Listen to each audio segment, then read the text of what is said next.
Take a slow breath with me and let yourself settle into this moment. Today we're going to step into three short readings given by the American mystic Edgar Cayce more than 80 years ago. They are not complicated when you hear them with the heart. They are simply telling us who we really are and how everything actually works. First, reading 4341-1 called The Continuity of Life. In truth, there is no time. There is only one great eternal now. There is no space. There is only one infinite here. There is no force but the one force, the living creative energy we call God. Everything else we experience as separate moments, separate places, separate powers.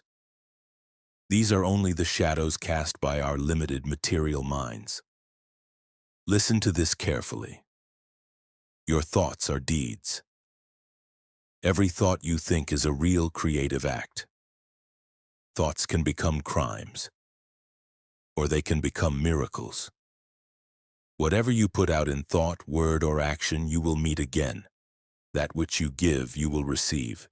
That which you sow, you will reap, often in another body, another time, another place. This meeting again happens over and over until something beautiful finally occurs. Your individual spark remembers that it was never separate from the whole. You do not become God in the sense of replacing God. You become fully, consciously one with God, losing only the illusion of separation. Everything is connected forever. Nothing is ever lost.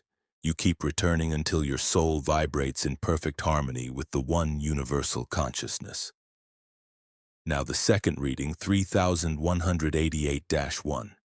Here Cayce tells us how prayer moves from being a belief into a living experience. God once said, "When you call, I will hear and I will answer speedily."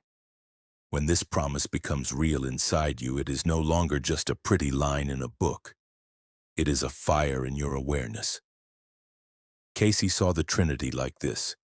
The Father is the source, the infinite creative force. The Son is you, the individual soul waking up to its oneness with that source. The Holy Spirit is the movement, the activity, the love of God flowing into the world. And the doorway between these worlds? Patience.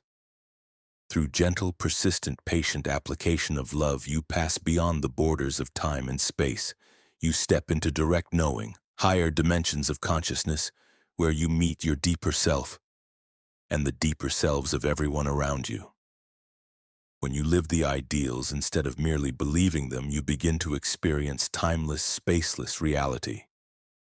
Right now.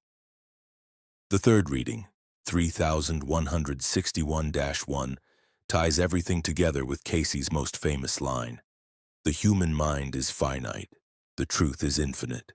How does the finite touch the infinite? Through three channels: time, space, and patience. Every atom depends on every other atom. There is no emptiness in God's universe. Time and space are real only while we need them to grow. But when patience ripens into love, pure, unconditional love, time and space dissolve. You step into eternity. And Cayce says something that stops the heart. In the same way you treat your friend, your problem, your loved one, even your enemy. That is exactly how you are treating your Maker. Because God is present in every face you meet. Every soul is a part of the same great influence you worship. This is why Edgar Cayce repeated again and again, time, space, and patience are the channels through which the finite mind becomes aware of the infinite. And the fastest way to travel those channels.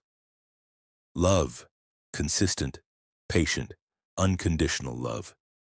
So let us bring all three readings into one living truth. Reality is one. One eternal now. One infinite here.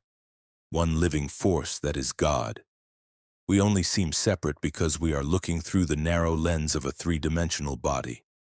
Every thought, every feeling, every choice sends out a ripple that will return to us. Sometimes tomorrow, sometimes 1,000 years from now. The whole purpose of life, all our lives, is to keep meeting ourselves, meeting everything we have ever created until, through patience and love, we remember, I and the Father are one. The shortcut that collapses time and space into this single holy instant is breathtakingly simple. Love God by loving everyone exactly as they are, right now. That is Edgar Cayce's core message. It sounds almost Buddhist, almost Vedantic, yet it was spoken by a gentle Christian mystic who simply read the same eternal truth written in every sacred tradition. So breathe that in. You are not a separate little wave lost on a vast ocean. You are the ocean, learning to remember itself, one loving thought at a time. Thank you for sharing this moment with me, and with Edgar Cayce, and with the one who lives in all of us.